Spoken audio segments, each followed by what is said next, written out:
Welcome to Booked, where two guys tell you about the books they're reading. I'm Rob Olson. And I'm Livius Nedden. Rob, before we get into our review this week, I thought we should take a moment and welcome new listeners who are listening on Podbean. Yeah, so if you've listened to the last few episodes, you understand that we have recently migrated our entire podcast feed onto Podbean for different reasons. And we're getting listens.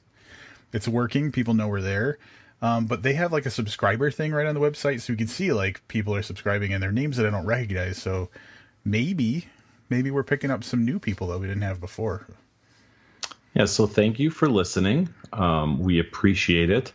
Maybe we'll have to do something fun for just people that follow us on Podbean.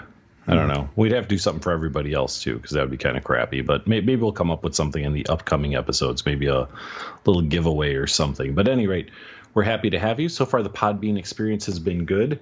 I've listened to like 2 of our episodes on Podbean just to kind of get a feel for the sound quality and stuff. But I've also listened to a couple of other podcasts. And I will tell you, I used to speak very highly of Stitcher. And I'm not saying anything bad about Stitcher, but I think I actually like Podbean better. You know what? I was looking at their little player setup. And I guess this is worth talking about because I have the app on my phone. And hopefully I don't accidentally start playing one of our episodes. But have you played around with that? Is that what you listened on? Yes. So when you're playing something, there's there it goes. That's the thing I was hoping wouldn't happen. There's that little like clock icon on the right hand side, like a speedometer kind of thing.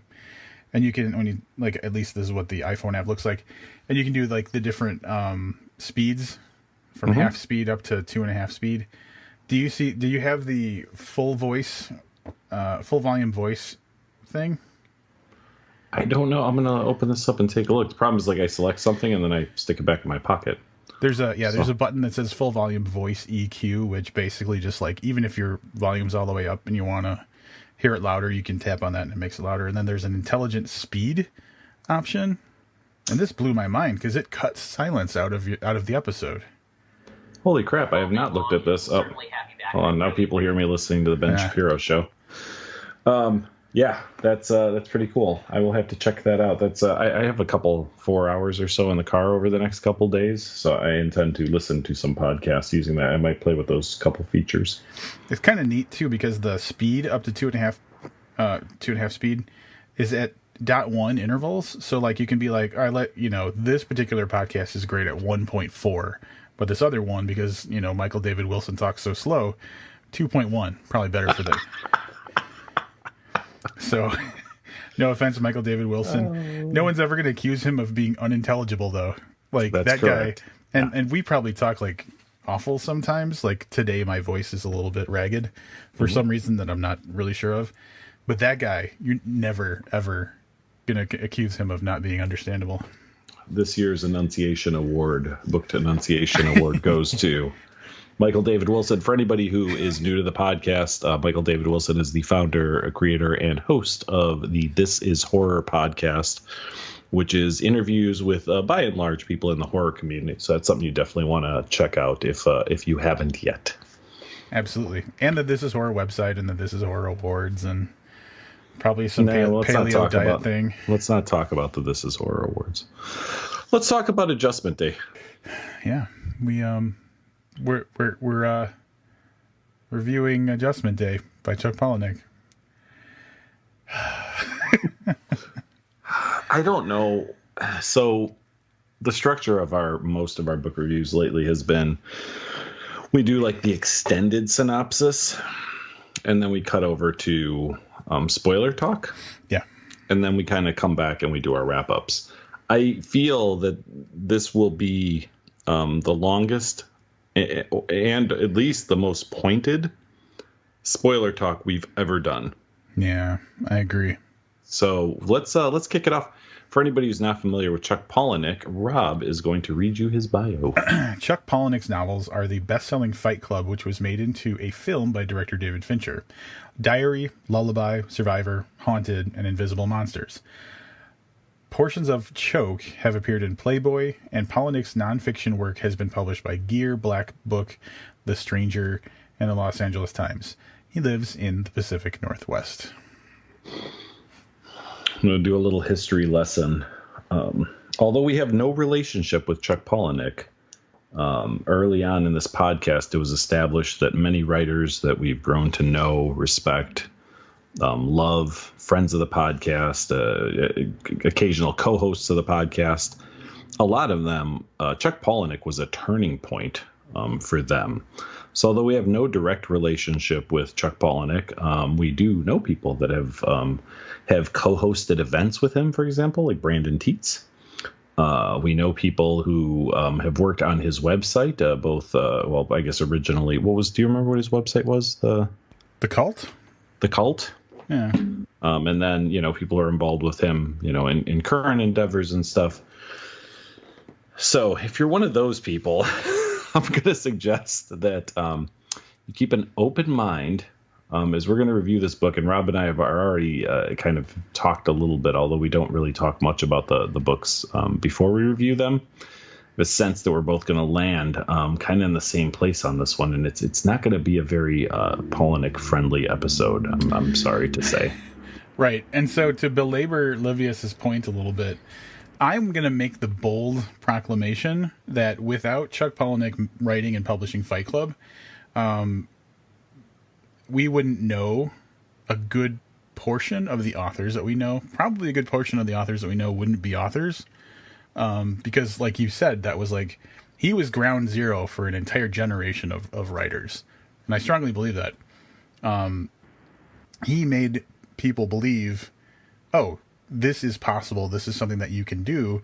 And then they tried to do it themselves. And so like his literary weight is, I will never challenge that, because the man is responsible for, I mean, realistically, we might not be doing this podcast if like the road had taken a different direction without Palahniuk. It's interesting that you say that. I think you might be right on that. I'm not going to disagree with you. Let's go and say I'm not going to disagree with you. I'm going to give that some thought though. Would this exist if Chuck Palahniuk wasn't a person? It's tricky. It would be a different podcast. Yeah. So I'm going to read you the synopsis for Adjustment Day, and buckle in, kids. It's a long one. People pass the word only to those they trust most. Adjustment Day is coming. They've been reading a mysterious book and memorizing its directives. They are ready for the reckoning. Adjustment Day, the author's first novel in 4 years, is an ingeniously comic work in which Chuck Palahniuk does what he does best: skewer the absurdities in our society. Smug geriatric politicians bring the nation to the brink of a third world war in an effort to control the burgeoning population of young males.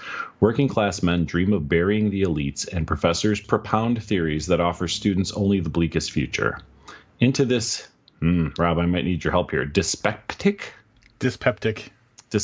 time, a blue-black book is launched carrying such wisdom as: imagine there's no God, there is no heaven or hell.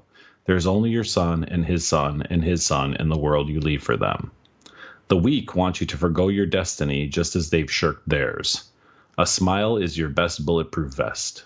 When Adjustment Day arrives, it fearlessly makes real the logical conclusion of every separatist fantasy, alternative fact, and conspiracy theory lurking in the American psyche. Rob, what does that word mean? What is dyspeptic? Dyspeptic? Let's ask Siri. Hey Siri, define dyspeptic. As an adjective, it means before having indigestion or consequent irritability or depression. Do you want to hear the remaining one? No. Did she just call you a motherfucker? Did you? Oh, could no, you hear wait, that was or a no? different thing. Yeah, no, just barely. Something about having indigestion. Yeah, I think it's like being like stomach upset or something. I don't know. Okay, I got it. I guess you can have I one time when I had my pancreatitis, they thought I had a peptic ulcer. So maybe it's like, of the digestive, the gastrointestinal tract, like discomfort or something. Gotcha. So used in that term, it's just people are unhappy, essentially, is what that means. Yeah, all right. I only have one issue with this, but it's kind of a big issue. An ingeniously comic work. Did you find anything in this book funny? That's all right. And so we'll go into this later or we'll just go into it when we do. But I shared an article with Livius, a Vice article, in which Palahniuk is interviewed. about this book, and obviously nobody can fucking resist asking a Fight Club question when they interview him, which is really annoying if you ask me. But I guess there's a little bit of a crossover that makes sense. But anyway, in this article, he at least in one answer he gave, and maybe multiple, emphasized the humor of the book. And and this isn't me being funny or being critical. I don't remember like being like, oh, that's funny, like for any of it. Yeah, and that's one of the reasons I wanted to ask you. And outside of this podcast, I mean, one of us, and I'm not going to say which one is which. One of us is a little more liberal, and one of us is a little more conservative. Yeah. So I thought, well, if one of us doesn't get it, maybe the other one gets the humor. Yeah. And that's why I was asking it as kind of a serious question. If you would have said, yeah, there was a lot of kind of funny shit in this, I would have been, I would have accepted it, but I would have been a little surprised. Right. And we've read enough books, and I think that we have a level of intelligence to suss out when someone's trying to be funny. If we even if we don't think it's funny, you know what I'm saying? So mm-hmm. I would imagine that we'd be like, oh, that joke fell flat, or something like that. And there wasn't really a moment where I was like, oh, hee, at all. Right. It's a pretty grim book if you ask me. We're going to talk about that a lot, I think. So typically Rob and I, and mostly Rob, we'll put together notes, and the notes will have like a detailed character list. And we don't have one this week, which I think is probably indicative of, and we're going to get into the story, but I want to explain why we're not mentioning people necessarily by name.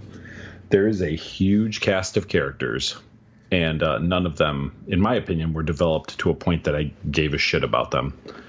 So I don't really need to talk about character. You know what I mean? Like, I'm not going to get into, this particular character. There's one character I actually was interested in this book. And he doesn't, well, none of them have a lot of time. I was sure you were going to say Miss Josephine. No. Oh God, no. Oh my God. All right. Where to start? This book begins, our reading of it begins essentially the day before Adjustment Day. So I don't even know how to start, because it's also told in kind of a back and forth style. Like, we go back to what leads up to this, the actual acts that lead up to it. But essentially, groups of people, groups of men all over the place are planning things. Like, things are in motion. They're digging out like huge holes in the ground, and there's kind of this air of things that are going to be happening. And the characters who are in the know refer to it as Adjustment Day. Everybody else is waiting to see if we begin another war. So these two things kind of are going to go down at the same time.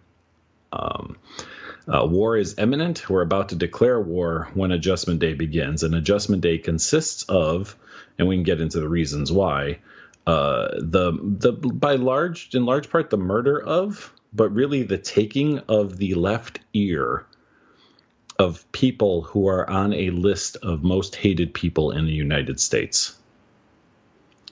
Did I sum that up okay? Yeah. Yeah. I don't think we're going to be able to just do our traditional rehashing of a narrative, because it's really all over the place, and it starts in the middle and it ends in the middle, kind of, and it's just like all over the place. Like, timelines don't, it's not like a linear timeline. There's multiple timelines that kind of bounce, like Livius was saying, back and forth between each other. So it's hard to just give you an idea of what because like, we either have to give you a linear timeline of what happens, which doesn't represent what happens in the book, or we'd have to tell you what happens in the book, which is nonsense from a linear perspective, right? Yes.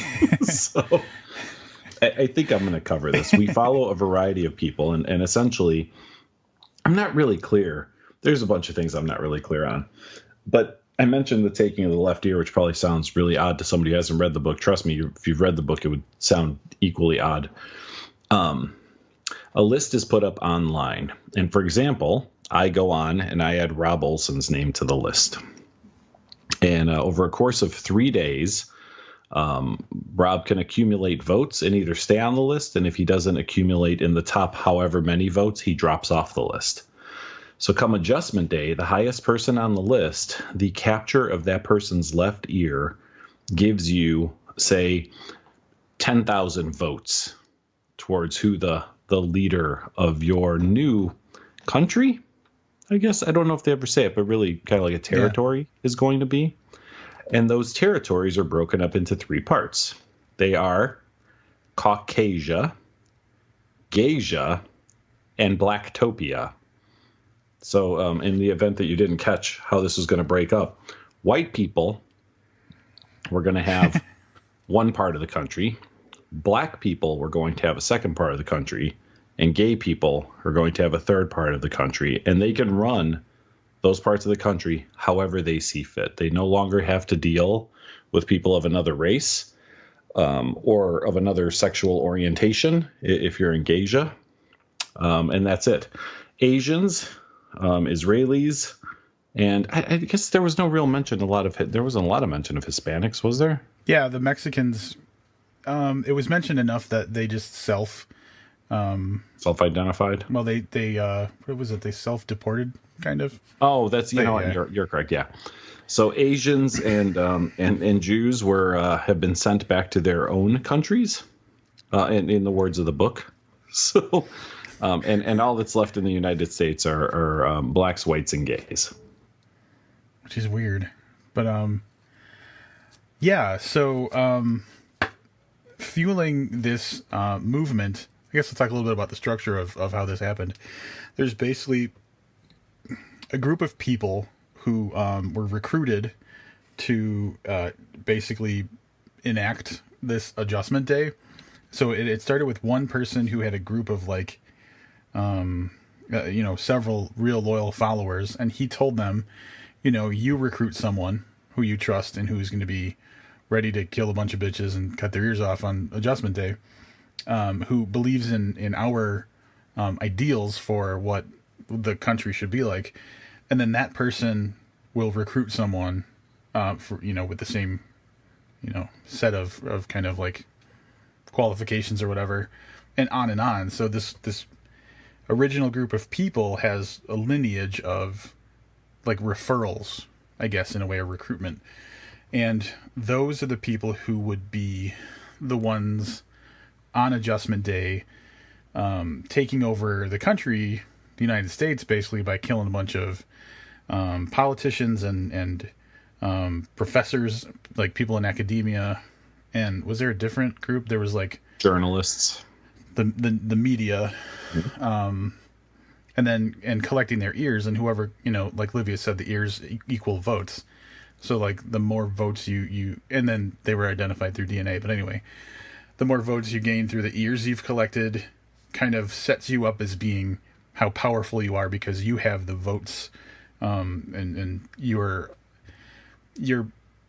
I guess wealth is determined by that. And how everybody knows what the ideals of this group are is through a book. What was it called? The Talbott or something like that? Right. Talbott Reynolds is the author of the book. But wasn't the book itself just called the Talbott, or was the money called Talbot's? I can't remember. The money was called Talbot's. I don't remember what the book was called. The book might have been. You would think we would know the book because it was mentioned all the time. Yeah, the Talbott book. Yeah.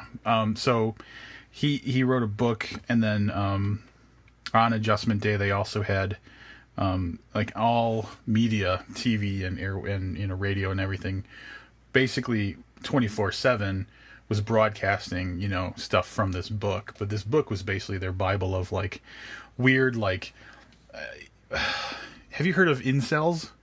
Do you know what an incel is? Mm-hmm, I do. Like, for anybody who's listening who doesn't, I think it's involuntary celibate. Like, it's just basically super like weirdly myopic. People who can't get laid. People who can't, yeah. But it's men who are angry at women because they won't have sex with them, I think. But it's got that kind of like, it's a very misogynistic group of people. The people who start Adjustment Day, they're men who feel underappreciated and just like they feel like society has screwed them over, and so they're just going to take power. And this book has all the ideals that they use to kind of enact their plan. And to be fair, when we say that, I guess the thing I could have drawn on is that most of these people are of the military age who are going to be essentially sacrificed. There's a lot of good theory in this book, and there's some really interesting things. So they talk, and I don't. I'll be honest, I've never heard of this before, so I don't know if this is his concoction or if this is something that's studied in. Where would you study it? I guess history, but what's the study of like people? Anthropology? Yeah, maybe the youth bulge. So that in times, at times, every country, every civilization has a surplus of young men. And out of fear of becoming irrelevant faster or whatever, old men send them off to war, which is super interesting. So I actually might do a little looking into that myself, like historically, to see if that's an actual thing. I mean, it's total insanity, but it sounds convincing. Well, that's what I'm saying. Like, I don't know if that's because I mean, it makes a certain amount of sense, right? So to get on to a different book and a different theory. Back when I read Ishmael, I don't know, probably 10 years ago or whatever, the concept there was that higher education is really only in place to keep people out of the workforce for longer, like the legitimate adult workforce for longer, so that the rest of us, aging folks, can stay, again, socially relevant and economically relevant jobs, essentially, longer. So, it sounds like a grand conspiracy theory, but, we keep pushing people to do more and more schooling before they can enter the, what I'm in air quotes, adult workforce, right? Like the amount of money you make as an adult versus the amount of money you make as an 18-year-old. So I wouldn't be surprised a little bit if there wasn't at least some theory or some people that push certain agendas just because there's a surplus of population, young male population in this case. I think it's total insanity. So like, and that's the thing. Like this book and the person who made the book and all the people that he's appealing to are the type of people who would be like, oh, that's got to be it, instead of just thinking about like. He's saying people like me. Just say people like me. People Go like ahead. I know that's what you're thinking. I mean, here's the first major flaw in the whole, like, we send kids off to war so that they're, old men can still, have jobs or whatever it was. Was that what it was? Or old men can be remain relevant. So I guess my question to you, so I make sure I understand this right: are they creating the war just to kill the kids, or are they going to war anyway? Because like if they're going to war anyway, you're not sending old people to war; you're sending the young ones who are like capable. So in this book, and I don't know in real life. Like I said, it's not something I've ever given any thought to. So I've only had a couple of days, 2 days to really think this through. In the book, I don't remember. The plan was to send them to war with somewhere in Africa, I believe, and then to nuke that area and then call a truce so that the United States and I don't even remember if the other government was named, essentially could both clean up a ton of 18 to 24-year-olds at one time. All right. The other so in the book, it was definitely a setup just to call the population. Here's another issue I have with that idea. If it's the old people who want to get rid of the young people, they're the ones who had kids, first of all. And second of all, and if it's a generational thing, they made the kids who made the kids. Second of all, typically, like, the people who are politicians are the ones that are super religious, that are pushing, like, abstinence instead of birth control and stuff like that. So if they were worried about younger generations, wouldn't they have opposite views on those things? Let's make less kids so there's less of a threat for us. Yeah. So, all right, to not get into, a whole philosophical debate, let's not forget that sometimes we preach things we don't practice. All of us do. You know what I mean? And that if we're talking about the controlling bodies of government, they can't, how do I say this? They can't control over, what do we have, 300 million people in the United States?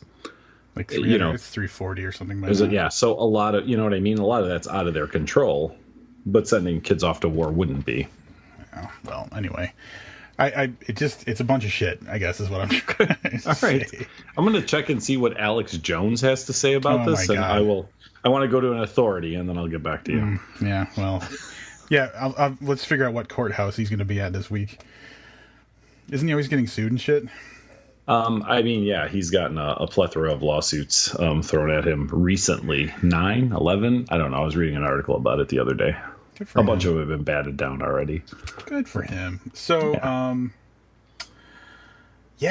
so it's a big conspiracy of people taking out the government to create in the way that the way that's presented in the beginning of the book is that this is going to be a way for everybody to have like a chance. You know, the people who have been always kind of like trodden under the boot will have a chance to live like a normal, happy life instead of just like grinding away at something they hate until they die. Right? Is that kind of how you felt? That and to live amongst the people they're most comfortable living amongst. So kind of a two-way thing. That things would be better if it was just all us gays or all us whites or all us blacks kind of doing our own thing and not having to deal with, you know, the other two. Yeah, I was going to say racist, but the other two groups of people, I guess. Right, because conflict arises from, you know, like clashes between gays and straights, clashes between blacks and whites. You know, that type of thing. And everybody getting to live amongst their people was going to make things better. Fucking insanity. Total, like... and it's all from the like the whole book is from the perspective of these idiot people who believe this nonsense. Mm-hmm. And it's like kind of constantly infuriating. Right. Yeah. And you know, I don't know much more we're going to say about like overall plot. There's some things I think that merit talking about, but yeah, it all goes bad. I mean, if you didn't see that coming, you know, it all goes terribly wrong. Well, Adjustment Day works. Oh yeah, no. Yeah, I'm saying that the new plan, the aftermath of Adjustment Day goes very poorly. But there's some interesting things that come up too, and some of them we're probably going to talk about in spoiler talk. But he does address, and again, one of my issues with this book is I almost rather would have had him pick two people and follow them all the way through. Because there are no less than, 10, 12 storylines there's several for each kind of group. There's several of the gay people. There's several black people. There's a ton of white people. Yeah. So there's some very interesting things that happen. So I'll give one example of one of the stories, or at least concepts, that I thought was interesting.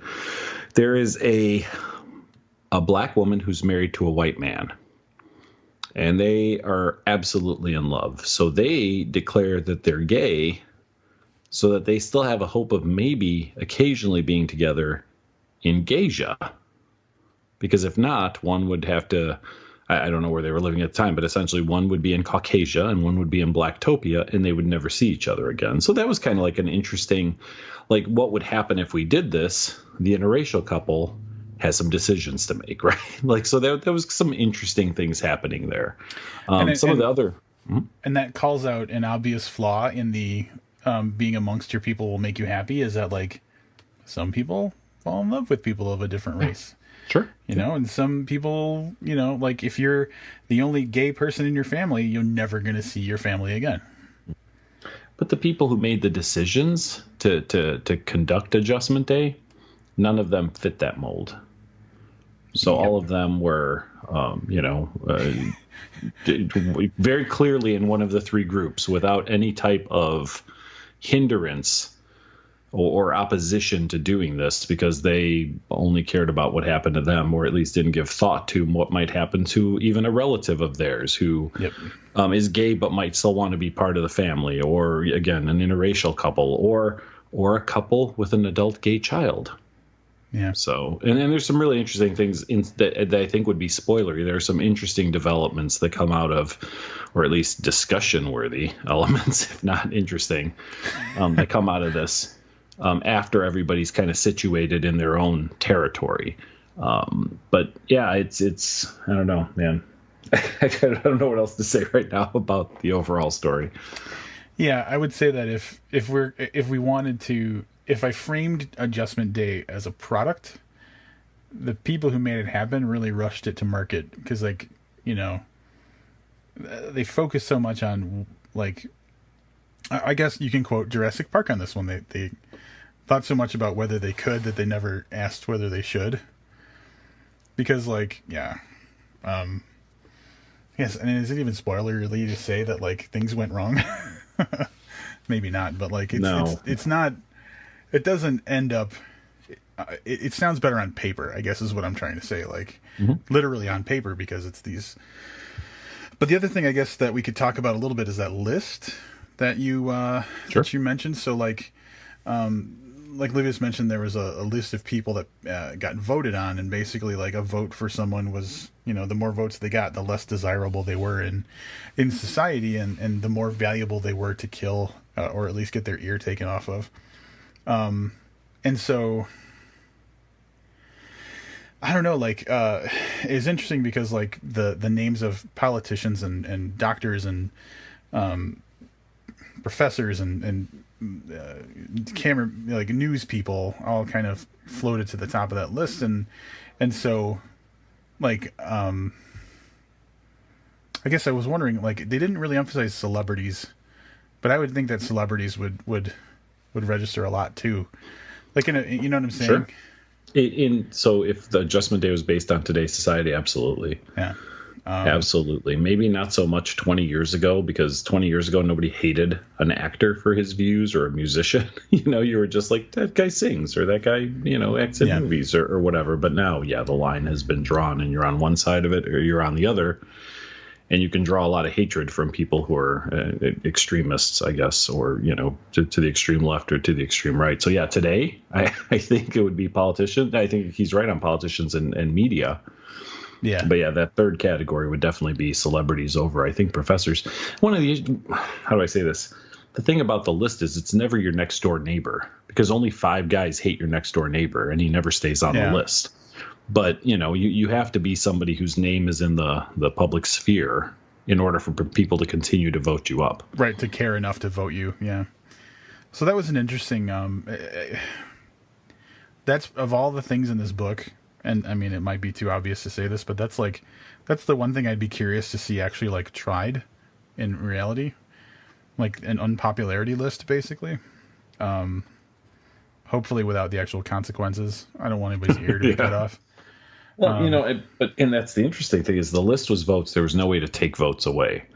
So there was no way for me to say, no, Rob Olson's an okay guy, and I want to vote against him being on this list. Right. There was no balance. Yeah. Right. Yeah. Yeah. It was just if someone didn't like you, that was it, which essentially means every politician, right? Because there's going to be a side that doesn't like you. Correct. Yep. So. Yeah, but, like, you had to get at least 3,000 votes to stay on the list, which I think that means you and I wouldn't make it that high, at least, I think. Not yet. I'm working on it. You're trying, man. Keep hanging out with Alex Jones. Remind me after the podcast, remind me that you said keep hanging out with Alex Jones or something I want to tell you off the air. So right. I want to address a couple of things that I thought were really interesting. Talbott's, the design of that was super interesting in that the old money was worthless. New money was manufactured to disappear. So all the printing on it would disappear in, do you remember, Rob, 3 months, 6 months? It was 60 days. 60 days. And that was to keep anybody from hoarding money. And I thought, that's really spectacular. Like, the only thing that works is this paper money. And in order for you to spend it, you have 60 days to do it, which means that money keeps circulating through society and never gets to the point where somebody just hoards the money. So, you know, examples today, Jeff Bezos, right? He's worth in the billions, right?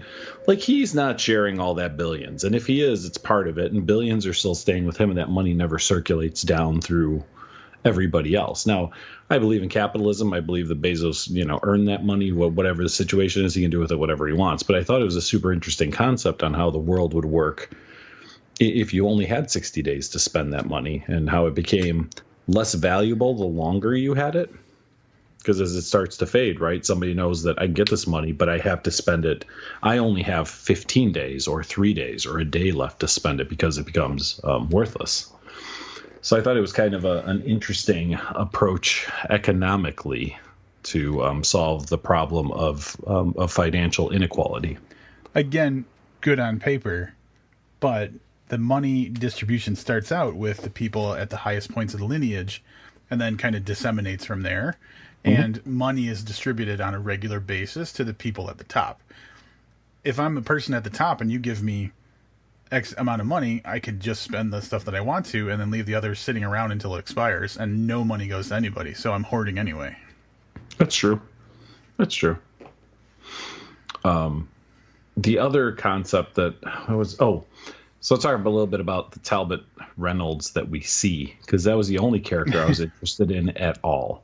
So there is an actor whose name I don't remember. In the book, he's an actor, and he's done like some commercials and some TV spots, and he was in a movie once, but he goes to a casting call to play a politician, and he's asked to read several lines, and all the lines are from the Talbott book. And he thinks he's doing a pretty good job, but essentially they got in there for like 2 days just reading line after line after line. When he's done, they're like, we're going to get in touch with your agent. And they hand him an envelope with $10,000 in cash and send him on his way. He unwittingly becomes the face of this, which also causes another problem for me that we're going to talk about in spoiler talk. But he's this guy whose face launches Adjustment Day and is on TV nonstop after Adjustment Day all the time on the radio. And he's the really only kind of unwitting participant in any of this, but he's killed pretty quickly. So I was sad that we didn't get to spend more time with him. He would have been an interesting character to follow through in this book. Yeah, I mean, they did do that one chapter. Oh, I shouldn't say chapter, and we'll get to that in a second. They did do that. He did that one part where we did revisit the actor weeks or whatever later, where it was a whole just explanation of in great detail how the guy's body is decomposing, which I thought was a little unnecessary. But yeah, that guy was just one and done. You got his your section of the book with him, and then he came back as a rotting corpse halfway through the book. You want to talk about chapters really quick? Sure. We won't have to. Yeah, really quick. We won't have to talk about them for long. There's no chapters. There was no fucking chapters, and I got 20% into this book, and I'm like, how am I breaking this up? How am I supposed to know the pace of this? There's no chapters. It's just one continuous, uninterrupted. There's not even section break icons like you sometimes see when the change is significant enough to mark it as a different section, but not significant enough to mark a new chapter. You have those little section markers. There wasn't even that. So it was just paragraph after paragraph, and you'd realize, oh, this is from another person's perspective. I wonder if that layout's different in the paper books. We both read it on Kindle, right? I can answer that. Oh, that's right, because you have a copy of it, don't you? No, but friend of the podcast, Jesse Lawrence, has a copy. Okay. And he, at one point, I was texting and I said something like, "It's really weird that there are no chapters." And he's like, "Yeah, that was really that was really what do you say? That was really pissing me off, or that was really stressing me out, or something like that." Yeah. So There's nothing else I want to talk about that's not spoilery. Everybody listening, if you are not giving us $1 a month at least at Patreon, you should probably get going on that today while you're listening to this, because Spoiler Talk is going to be a profundity of discussion, I believe. And we recently updated our pledge options, which is a lot simpler than they used to be. $1 a month gets you early access to episodes, up to about 24 hours in advance. It's never exactly that. But it also gives you access to Spoiler Talk and other exclusive recorded content that is only available on Patreon. Spoiler Talk being probably the biggest thing that we do. But then you want to talk a little bit about the other award levels? Sure. So $5 a month is the mug. Rob, mugs, last year's mugs, Yeah. already ordered and on their way to patrons. The 2017, the long-awaited 2017 mug is, as far as we know, like they're on trucks right now going out to the people who gave us $5 a month, right? Correct. And we're hard at work on the 2018 logo or design. So for anybody who isn't aware, in 2016 we had a mug with like a picture, a drawing that was a two-bodied person, I guess you could say, because it's not two-headed. There was two torsos that shared like legs. One was a vampire and the other was like a Viking-looking person. It was named Throblivius, and that is like the kind of monster amalgam of Livius and I. So that was the 2016 mug, and the 2017 mug is audio waveform of one of us, I don't remember who, saying "Welcome to Booked," where two guys tell you about the books they're reading. Yeah. Super, super cool looking mug. And those will be in $5 and up contributor hands shortly. I imagine that you're right. By the time people are hearing this, they should be shipped. Yeah. So that's the $5 level, and there's only one other level right now. The $10 level is actually kind of a huge discount. Used to be at $25 a month. You could choose one book for us to review per year, and then there was always a possibility of you joining us to review the book as well. Now at the $10 a month level, you can choose a review, and it is limited to 12. So we'll do up to 12 choose a review kind of options per year. There are currently 2 slots taken.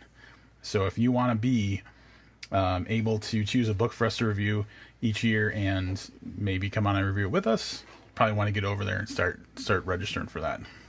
I am terrified at the thought that 12 people will be able to pick books that we have to read and talk about. Yeah. It's been a rocky road so far. So, yeah. Anyway, join us in Spoiler Talk. We're about to go over there right now. Or sign up for Patreon. You got the $1, $5, $10 levels. And there's just a lot of cool stuff, so you should definitely do that. Hey, everybody, thanks for waiting literally milliseconds since we headed over to Spoiler Talk for Livius and I. It's probably been about 35 minutes.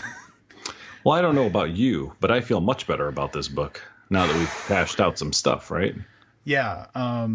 One thing I will point out in Spoiler Talk, we don't really... It's exclusive to Patreons, and we don't really talk about what we talk about, but usually we talk about whether it was like exciting or not. But one thing that we did at the beginning before we started all of our complaining was to establish that we wanted to state that we had an understanding of what Palahniuk was trying to do before we started to tear it down. And I think that's important because like you can just complain about a book, but if your complaints go against what the intent of the book was, then you're really not doing anything, right? So yes, that's a very good point. Our criticism was very constructive. Speak for yourself. Somewhat constructive. I am so almost done talking about this book. Wrap it up. I had quotes, but my quotes were like this weird mix of, oh, I really like that idea. Oh, I really like that line. And then, oh my God, what the fuck is happening in this entire passage?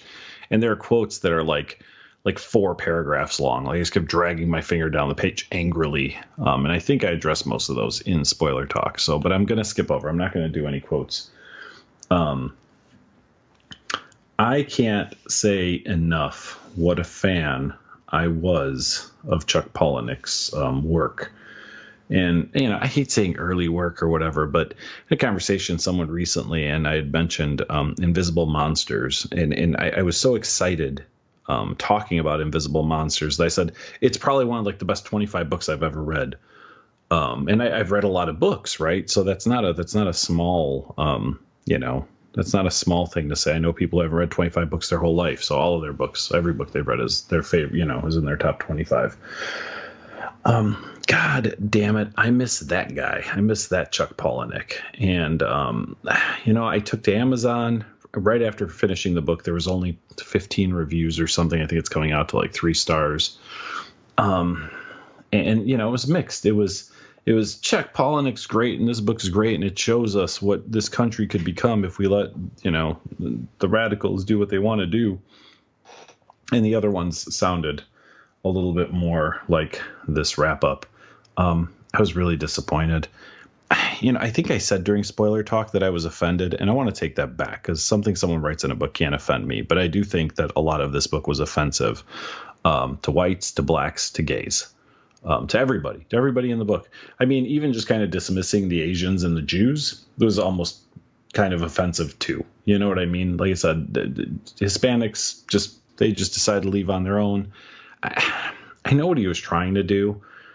And there are some great concepts, and we talked a little bit about it. Spoiler talk. I mentioned earlier how fascinated I was by the idea of Talbott bucks, and some other things that he brought up, and little problems that he brought up inside of this big story, were I thought thought out and interesting ways to explore, but they were all really small pieces of a story that overall didn't work for me in any way, shape, or form.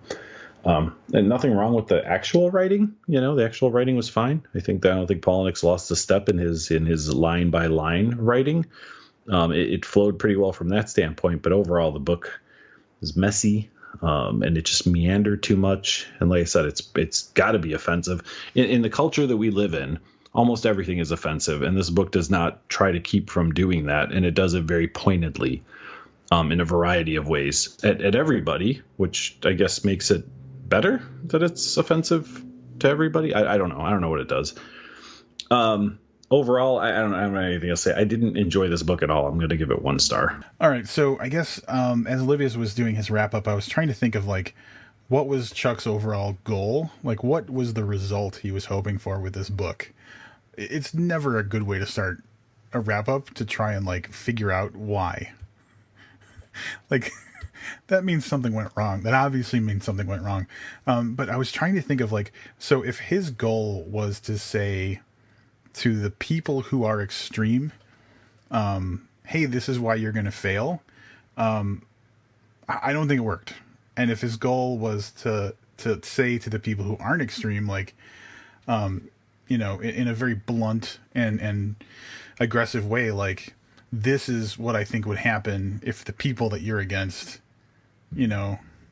got their way, those people are just going to be like, yeah, duh, we know that. So I really don't see what the positive impact of this book is going to be. It was written in a very aggressive way, like Livia said, that has the potential to be very offensive to pretty much everybody. And I was trying to think of an analogy. It would be like if someone was a rape victim and you were like, here's what's wrong about rape. And then you described horrible rape. That is not, you know what I'm saying? It's not productive. And in following that example, even if you said it in a satirical way, who's it helping? The rapist is not going to stop raping because you said that. And the victim is probably just going to be forced to remember all the shit that they went through. So, it may be a bad example, but that's kind of what the book did. Was it was just very blunt and forceful with the message that it was trying to send, which I don't really even kind of have a clear understanding of what it was, but I think it was these people are wrong, this is what would happen, and it's weird. So it's confusing to me because trying to understand why he wrote it or what the overall final result he wanted is very difficult for me. Analyzing it from the perspective of just a story, it's very flawed. It's got too many characters. It's got timelines that are confusing, and it's just nothing ever. There was no cohesion with the overall narrative, even if you're working with a broken timeline. If you're working with multiple characters and stuff, there's ways to do it that work, and I'm sure that we've read bunches of them. In this case, it just didn't work as a narrative. So it's very aggressive, very offensive. Aggression is overt, often Uh-oh. harmful, social interaction with the intention of inflicting damage or Siri's giving us her wrap up. That was from Wikipedia. Would you like to hear more? No, shut up. is my speaker. I got one of those HomePod speakers that Apple makes, and you can just talk to Siri through it. And apparently, Siri wanted to. Pretty cool, by the way. Yeah, it's pretty cool. Oh yeah, you saw it in my apartment. I guess I'm belaboring the point. The book just doesn't work. If Palahniuk, Chuck, if you're listening, and you think I got it wrong, let me know. You can reach out to us, Book Podcast, on Twitter, or find us on Facebook, whatever, because like I don't want to misunderstand and misrepresent a book if I just didn't get the point. So like that's my olive branch for Chuck Palahniuk, or someone who can get me to Chuck Palahniuk. I'm happy to hear how I got this wrong, but as it stands, and as a reader who finished reading a book, my opinion is like he missed the mark. And so I'm going to be a little more generous than Livius. I'm going to give it a 1.5 stars. Way to one up me, bro. Can we talk about, the risk of failing when you're trying to make a point with a book is much higher than just telling a story. So not all books have a purpose, right? Like I have a very small book collection, because every book I have essentially is signed, or I expect will be signed in the foreseeable future.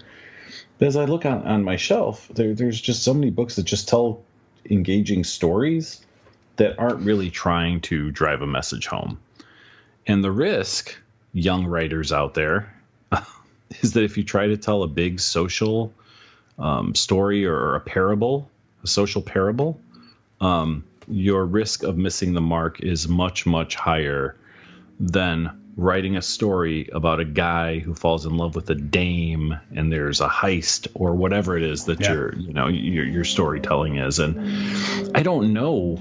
How do I say this? Fight Club has become an iconic book about our culture, right? I don't know if it was meant to be an iconic book about our culture, because you can read Fight Club as just a good story. Right. And then maybe like try to infer that there are things there about society or whatever. And maybe every one of Palahniuk's books was supposed to tell this big, social parable. And maybe I just missed it. And maybe that's why I did, really liked his work, because I could read stories that were just stories that weren't trying to point out that, these people are wrong and these people are wrong and these people have, I don't know, I was going to say something really spoilery.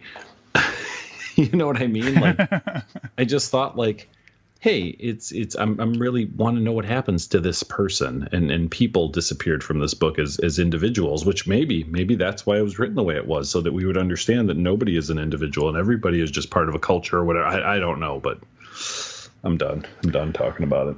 So you made me think of a couple of things. First of all, Fight Club, when you think about it, like you've got your protagonist, and you have like at least you've got two potential like relationships, big ones, right? Yeah. More or less. Sure. And so like the evolution of the people and also the evolution of the relationship is in the foreground. All of the social commentary is in the background. And so I think that's why it's palatable, because it's about people still.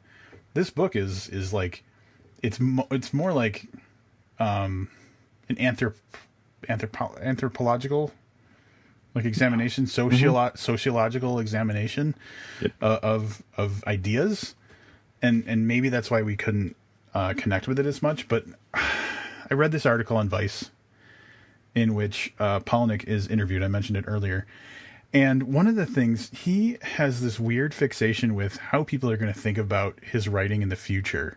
That started around the time that the Burnt Tongues anthology came out, that he co-edited and he wrote the introduction to. In that book, which was 2015 maybe, give or take, yeah. In the introduction that he wrote to the book, he said something to the effect of, and I'm just going to boil this down for like the sake of brevity, if you read a story and you don't like it now, read it again in 5 years. And his idea makes sense, and it's that, over time, you change, you read more books, you gain new opinions, things happen to you, and you're always going to be changing, so you might have a different feeling about this story. And I understand the positive vibe of that. But it also sounds like a cheap way of saying, like, you didn't read it right. So, in this Vice article, he's talking about The question is, so what prompted you to write a comedy about genocide in America? I take it you aren't worried about offending people. Palahniuk says, don't believe all the jacket copy you read. If George Orwell's 1984 premiered nowadays, the dust jacket would probably promise a zany, sexy romp that takes place right under the prudish nose of Big Brother. So he's basically saying, like, this book 20 years from now, 30 years from now, 40 years from now, the culture is going to have an opinion that may be entirely different than what it is now. Is he claiming this is prophetic? Because people say 1984 is happening, right? So you've got your smart speaker just came on because it was listening to what you were saying. Yeah. We can't go anywhere without a camera. Is he actually implying that there's going to be a Caucasia? I don't know. Possibly. I that's not how I took it, but I took it as him. Like basically saying, if my writing's not significant now, it will be one day. Which sounds douchey. Yeah, just a little bit. And it wouldn't have meant anything if it was the first time he said something like that. But this is now at least the second time he said something about how something will be interpreted when there's some distance between when it was first published and when it's, being judged. It's just weird. It's conspicuous to me. The first time I took that a little differently. There's probably stuff that, so let's go back 20 years. I was 25. Stuff I read then that I love that maybe I wouldn't like as much. Right. Maybe there's stuff I put down then because it was a little heavy or it was a little whatever. And I'm at a different place in my life and how I look at things. So, so that's how I took his Burnt Tongues. I remember specifically us talking about that when we reviewed Burnt Tongues. So I don't know. I don't imagine there's going to be a Adjustment Day movie. I would imagine not. Probably not. Let's throw that out there. It's not getting the best reviews on Amazon. No, it's not. And here, I don't wish the guy any harm. I don't wish him poorly. I hope he has a great career, and I hope that more people like this book than don't. But I'm not going to I'm not saying prayers about it or anything. Like, I don't know. You want to talk about something else? Yeah, Rob. I understand that there's an important baby update. Now, before you go on, I do want to say that quite possibly the weirdest segment we've ever had on this podcast occurred 1 week ago, whenever that got posted in our last interlude. Yeah, last episode. So I am waiting with bated breath because I wanted to kick off the show with a baby update. But people come here for the book review, right? So can you please provide us with an update on your situation from last week? So if you haven't listened before I go on, Rob's not going to rehash his 20-minute story about a baby. Yeah. So I do have a key baby update. So where we left the story is the baby was absent from my neighbor's apartment after a bunch of shit went down, and I didn't know what happened to the baby. Since that time, I think within a couple days, I heard the baby crying again. So the baby was back. And so all is well. I was relieved. I think I slept better the night that I heard the baby crying again. Excellent news. Excellent news. And in the meantime, I haven't heard the baby as often, but I have heard it consistently. So I'm wondering if maybe there's some someone helping out and watching the baby every now and then, or maybe like a custody thing changed or something like that, because I still hear the baby, but I don't as often. That's terrific. Again, I want to reiterate, because I really, especially after listening back to it, I was like, A, this is just bizarre. Yeah. But B, I was like, I feel for you, man. Like, I genuinely, especially, so when you're involved in a conversation, you're involved, right? Yeah. But we have the almost unique ability to go back sometimes and listen to these conversations, right, and then you're not involved. And I think I felt worse about it after listening back to it. So. Yeah, I'm the same way. When I was editing that, I was like, oh, man, this is weirder than I thought it was. Mm-hmm. So kind of a happy ending. I'm happy that and also it means I'm not a bad person. No, that's not what it means. Oh, all right. I'm going to edit that out. Also babies do cry less and less the older that they get. And I'm not saying that to be funny. It's just that sometimes they catch their rhythm of when they sleep. And once you figure out, like, when the baby's going to want to eat, you know what I mean? So you can kind of start to pinpoint and relieve the displeasure of the baby, here and there. Yeah. Ahead of time. So anything else happening on I'm boring. I come to this microphone every week, depending on you to make my life more exciting. So do you have anything else? So now that you say that, though, it makes me think that, like, I just think about things in my life deeper than you do.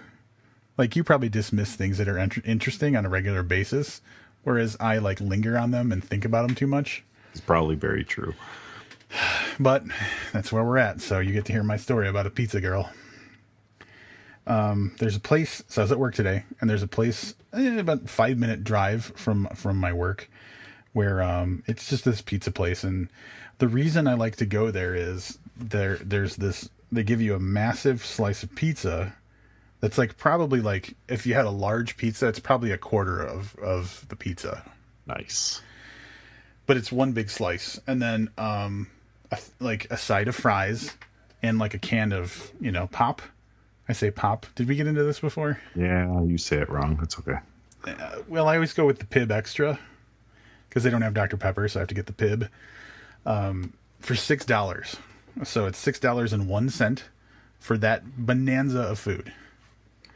That does sound like a very good value.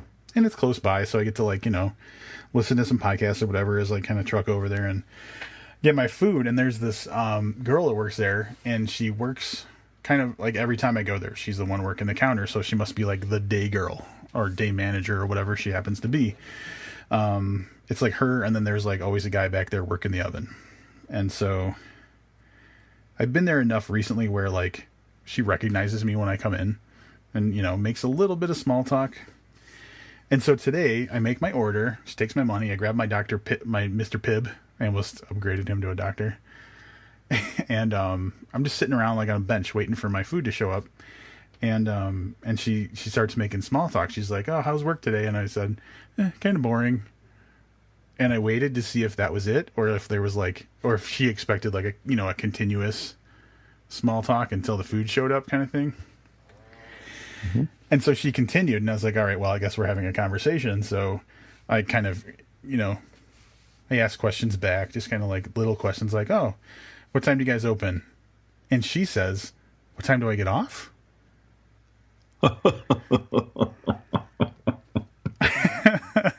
And I gave her the benefit of the doubt. I was like, "Oh, no, I was just asking what time you guys open up in the morning." And she tells me. And then I thought maybe she didn't hear me well because we were kind of far apart. So I stood up and I walked over to stand across the counter from her and continue the conversation. And as we're talking, I would maybe ask a question here or there. And no less than like 3 more times when I ask a question, she mishears it and says, "What time am I getting off?" Ooh. And I'm like... We're like, this poor girl has a hearing problem, and our listeners right now are bashing their heads against their dashboards in their car listening to this. I'm like, she's cute and all, but I can't just be repeating myself all the time. I'm never taking her on a date. So, I took it as like not so subtle flirtation, right? Mm-hmm.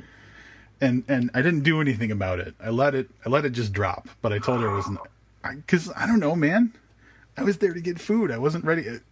You know what I'm saying? It's not like I opened up Tinder and there she was. I ordered a fucking slice of pizza. Yeah, she actually tried to start a conversation with me in person. I don't know what to fucking do with this. Yeah. If it's not Rob, a Craigslist ad. I am going to make a recommendation. Is this a young lady that you would like to go out with? Like, if you just had to say yes or no right now. I would say yes. Okay. So my advice to you is walk in there tomorrow or whatever the next time is reasonable for you to go there. like in your rhythm, right? Yeah, yeah. If you go there once a week, then wait until next Wednesday or whatever the fuck day today is. And walk in there, say, "Hey, how you doing? I'm going to take a cheese and a Mr. Pibb and the fries, extra ketchup, whatever." And then when she says, "How you doing today?" say, "What time do you get off?" and then plan on doing something that evening. See, I kind of have to now, not necessarily because like I want to, but because I want a follow-up story for the podcast at least. Yeah, well, listen, in 6 weeks when she finds this episode and hears that, you're fucked, bro. So that's all I'm gonna say. You're fucked. No. It's just this weird social interaction where I wasn't ready to be flirted with at all, and I wasn't ready for, like, you know, she was really putting it out there. If she wasn't like legit hard of hearing, right? Dude, there's no way she would have asked the same thing 4 times or 3 times. Like, that's not like, if you would have said, what time do I get off? And then and then the next time you were like, I said, oh, it looks like it's going to rain today. And she was like, did you just say it's going to snow? Like, right. Then I'd be like, okay, no, there's something fucking wrong with her. No, she was definitely sending vibes your way. And if not, if she didn't mean that, you could be like, last time you misheard me 4 times. This time I just wanted to, you know what I mean? Just like, you can play it. Yeah. Make it an in joke. Like, it's your joke. Like, then every time you walk in there, you have to ask her what time she gets off, kind of thing. So, yeah. And so, like, I'm sure going back to Rob has interesting stories. You've probably had something similar like that happen and you've never thought to share it with anybody. But for me, I, like, on the drive back to work, I was analyzing it in my head. And then in the break room talking to people, I had to tell the story like 4 times. So it was very rehearsed by the time I got on the podcast. And so, yeah, I couldn't. Did you tell any female coworkers this story? Yeah. And I would just like to hear what one of their reactions was to that. Unanimously. Everybody. Nobody was like, oh, she's probably just, you know, not hearing you right. Nobody said that. Everybody said that she was flirting with me. So yeah, that's not even flirting, dude. That's brazen shit right there. That's not even like the little flip of the hair and a giggle at your dumb joke. Right. That's one step, like, that's one step before, like, just like pulling up your shirt. Yeah. Well, yeah, probably. You know, the other approach you could take is when you walk in there and she asks what you want, you could be like, just ask me what time I get off work. Look at you. That's another angle you could take.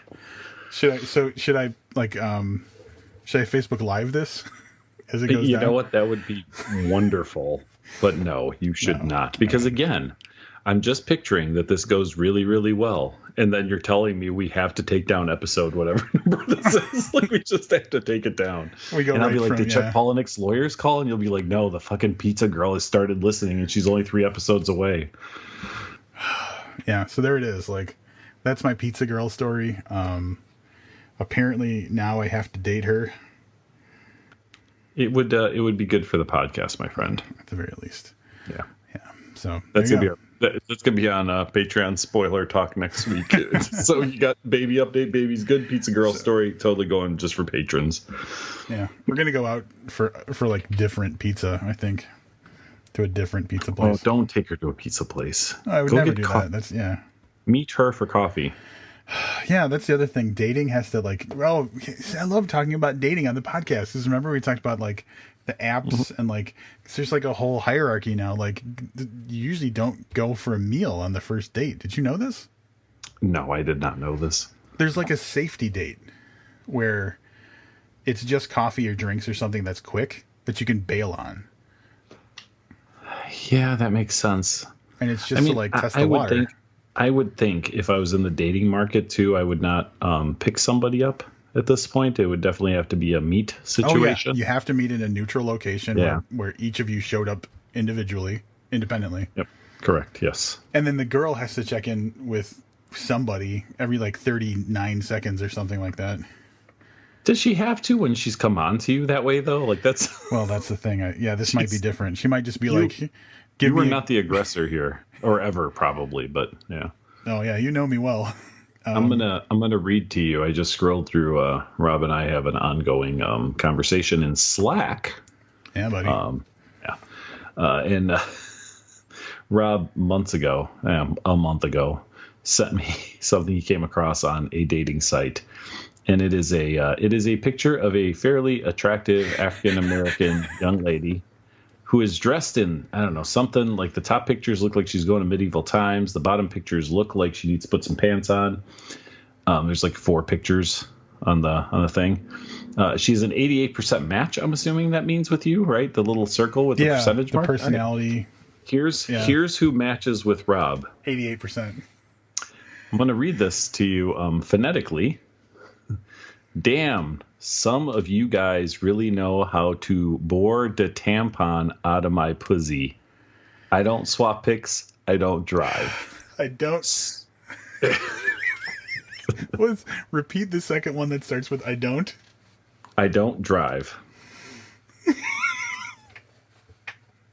What did I say when I sent it to you? What was the words I sent to you? Oh, you know what? I don't see the hold on. It says don't be single, I think. Yeah, I think it was something along. Yeah, never be single. I told Rob they'll make beautiful babies. So in my defense, the 88%. Ladies, if you're out there, it probably doesn't take much to get to a 90% match because you just heard what 88% sounds like. I feel like I had not really filled out that profile very much, so there wasn't a lot to go on for that percentage match. Oh, that's cool, buddy. Yeah. So it's all in capitals. It's goddamn frightening. I don't drive. Yeah. I don't get it. I'm fascinated by your online dating. Not your online date, but online dating is such a weird thing. And I'm sure it's not that weird to people who are doing it. But from an outsider's perspective, it's just fucking bizarre. Well, and again, like I just said, you had this interaction in person and you were fucking befuddled. Yeah. But I know you've gone on a bunch of dates with chicks you met on, I don't know, Tinder or whatever app. Oh, yeah, but, like, I'm really bad at picking up on signal. Like, it took me a while to figure out what was going on when she kept saying, what time do I get off? Like, yeah. The first time, I would have been like, what the fuck did I just say that sounded like that? You know what I mean? Yeah. I think the second time, she should have been pretty clued in anyway.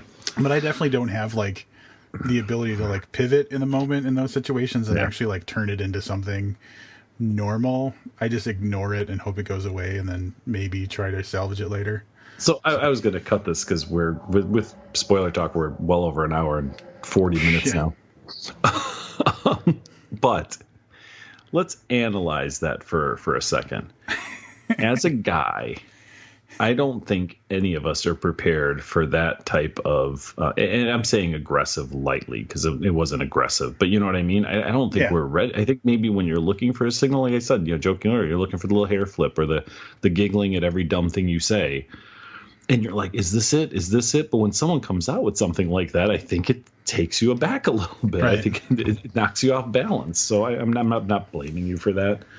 I don't think it's your inability to pivot. I think that it's surprising that was her approach, I guess. Yeah, I agree. Nothing wrong with it. The world should be more like that, if you ask me, but it's not. At least by and large, not for me, but but I don't think that's how it is for anybody. Girl goes after what she wants. Gotta respect that. But like, I think so. It's almost like it's a little bit of an ambush because like. We literally just had a transaction of like money for goods, and it's the middle of the day, and it's not like a bar. Right. Yeah. I'm not in a not at a bar, not at a club. You're the and then there's the whole like your job is to, you're at your job. I'm your customer. There's always that potential to just misinterpret like. Your general friendliness that you have to put up as part of your job as being more than that. And like women have to deal with that all the time, man. Right. Yeah. So I think I just kind of downplay everything to like, just because she smiled at you doesn't mean she wants to jump into bed with you. But I agree. But when she 4 times mishears you say, did you just ask me what time I get off work? That's pretty, yeah. Yeah, that's an open and close case. That's a little more than a smile. So, yeah, I think that we might have to have an emergency podcast session like day after tomorrow or something just to get an update on this. Like I spent a crazy weekend with the pizza girl of my dreams. Yeah, dude, and she works at a pizza place. Now, this could go one of 2 ways. Either you're going to eat a lot of fucking pizza for like free, or you're never going to be able to go back to that fucking pizza place ever again. But that's the thing that one of the qualities that I appreciate about myself, one of the many qualities that I appreciate about myself, is that I love awkward situations. And so, like, I could see myself, even if things go very poorly, still going and getting pizza there. Just gonna spit on your pizza. Damn it, you bring up a good point. I don't want to eat other people's spit. Not off a pizza, anyway. No. All right, maybe I'll just have to never eat pizza Isn't again. that weird? Because you're going to probably stick your tongue in pizza girl's mouth, but if she spits on your pizza, it's a whole different fucking Right, it's story. gross. It's a little weird. You're right. Oh, I'm telling you, there's another podcast blooming here. There has been for 7 years. I don't know what it is, but it's this weird shit that belongs on its own separate channel. Yeah. So next week, we're going to have a Pizza Girl update. We'll probably check in on the baby, but we will be reviewing a book by David Duchovny, actor David Duchovny, Yeah. of Californication fame. Yeah, or X-Files. Or X-Files. Or Aquarius. Did anybody watch Aquarius? I mean, was it popular?